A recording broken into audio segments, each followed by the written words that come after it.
Love watching bees, butterflies, or hummingbirds in your yard? They're not just pretty to look at, they're hard at work as pollinators.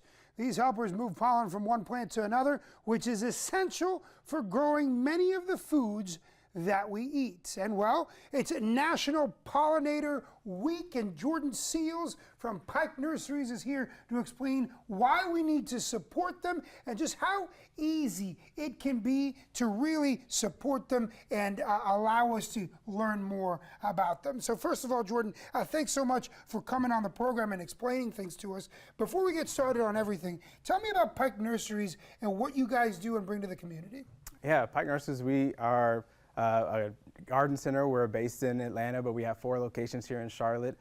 We provide the community with all the plant needs that you could ever ask for. We have annuals, perennials, trees, shrubs, and houseplants, and a lot of friendly associates who are happy to help you. All right, so Pollinator Week is important. A lot of people are kind of like, I don't know, I don't like bees, I don't like butterflies, I don't like allergies, but they're essential to what, not only what we eat, but just our way of life. Why? They're super essential. I mean, in order to survive, we need pollination. All humans and all life needs pollination. And so, I mean, as a matter of fact, all the crops, there's over 1,400 crops worldwide that are produced, and 80% of those crops need pollination and require pollination to produce. And pollinators, when they visit your plants, that they're going to create larger fruit, more flavorful fruit, as well as a higher yield. So it's really critical.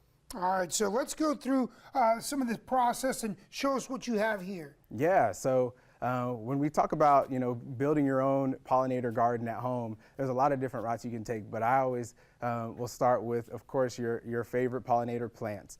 These are plants that are nectar rich and pollen rich that the pollinators can feed on. So would you say that's how you attract pollinators to your yard, with plants like this? Absolutely, yes. Right, and so good. First I've got, a butterfly bush here.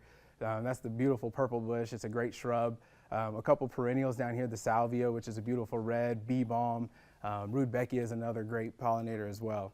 So 3 things that pollinators need: food, water, and shelter. Let's talk about food, yes. The food piece of it. Yes, and that starts right here with, these guys right here, the butterfly bush, the salvia, bee balm, Rudbeckia. Those are all nectar-rich, pollen-rich flowers that will attract them to the garden just for the food source. What about the water source? For water sources, there's a lot of different water sources you can come up with. My first thought when I think of water source in my garden is a bird bath, which is a great idea, but a lot of your pollinators really prefer more of a shallow water source. And so I have always suggested using, maybe like a pottery saucer and filling it with rocks, sand, and then a little bit of water. That way your butterflies, for instance, they can land on that rock and drink water without having to worry about drowning. The one piece I'll mention with that is you want to make sure that you keep that water replenished so that you're not attracting mosquitoes. That was my next question. You read my mind, because I was like, standing water, that sounds like mosquito heaven. Yeah, you want to make sure you regularly replenish that water so it's not stagnant. What about shelter, in terms of shelter? Yeah, so shelter, there's some great options for shelter. Of course, you want to start with your plant life,